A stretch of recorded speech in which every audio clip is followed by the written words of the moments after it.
Hey guys, तो मैंने अभी थोड़ी देर पहले ही नेटफ्लिक्स की web series the chosen one देख के खत्म करी। और सच बताऊं, ये सीरीज मुझे कुछ खास पसंद नहीं आई। सच में यार, मुझे काफ़ी ज़्यादा डिस्टर्बिंग सी सीरीज लगी है, क्योंकि सच में यार ज़्यादा कुछ समझ आया नहीं मुझे इस सीरीज़ के बारे में। और सच में जो मिस्ट्री थी वो भी ज़्यादा कुछ काम नहीं कर पाई। अगर मैं इसकी कहानी की बात करूँ तो ये कहानी जोड़ी नाम के एक लड़के की, जो कि 12 साल का रहता है और सबको लगता है कि उसमें जीजस जैसी सुपर पावर्स है। तो क्या वो उसमें रहती है या नहीं, यही सब हमें इस सीरीज में देखने को मिलता है। अगर मैं इसके स्क्रीन प्ले की बात करूँ तो पर्सनली मुझे इस सीरीज़ का स्क्रीन प्ले कुछ खास पसंद नहीं है, क्योंकि जिस तरह से ये सीरीज़ स्टार्ट होती है, अपनी पूरी सिचुएशन को स्टैब्लिश करती है, हमें पूरी मिस्ट्री के साथ मिलाया जाता है, बताया जाता है कि किस तरह का ये इंसान है, किस तरह की पावर्स हैं, किस तरह का ये बिहेव करता है। वो सारी चीज़ें मुझे कुछ खास पसंद नहीं आई हैं, क्योंकि ये सारी चीज़ें इतनी ज़्यादा अच्छे से नहीं लिखी गई थी कि मैं स्टार्टिंग से ही इस सीरीज़ में कनेक्ट हो पाऊँ, जानना चाहूँ कि अब आगे क्या होने वाला है और कैसे होने वाला है। फिर जिस तरह से ये सीरीज़ आगे बढ़ती है, अपनी पूरी सिचुएशन को एक्सप्लोर करती है, वो सारी चीज़ें भी बस मुझे ठीक ठाक सी लगी।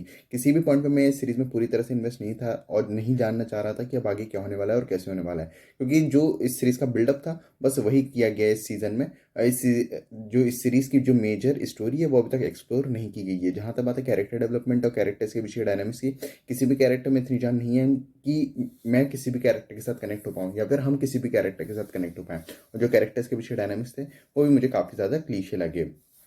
और भी काफ़ी प्रॉब्लम्स हैं इस सीरीज़ में, लेकिन उन सब पे बात करने का कोई फ़ायदा नहीं बनता, क्योंकि इस सीरीज़ में स्टोरी को एक्सप्लोर ही नहीं किया गया है, बस चीज़ों को सेटअप किया गया है। इसी के कारण से अभी से किसी भी कंक्लूजन पे पहुंच जाना गलत होगा। जहाँ तक बात है ट्विस्ट एंड टर्न्स की, तो वो भी मुझे कुछ खास पसंद नहीं आया है। अगर मैं एक्टिंग की बात करूँ, सभी एक्टर्स का काम ठीक ठाक ही, किसी का भी काम बहुत ज़्यादा अच्छा नहीं है, लेकिन किसी का भी काम बहुत ज़्यादा बुरा भी नहीं है। जहाँ तक बात है डायरेक्शन और एडिटिंग की, डायरेक्शन ठीक ठाक है, लेकिन काफ़ी ज़्यादा बेटर किया जा सकता था, क्योंकि जिस तरह से डायरेक्टर ने इस पूरे शो को बिल्ड किया है ना, वो सच में उसमें उतनी जान नहीं है कि हम कनेक्ट हो पाएँ और हमारा उस तरह का इंटरेस्ट बन पाए स्टार्टिंग से लेकर एंड तक, जिस तरह का बनना चाहिए था।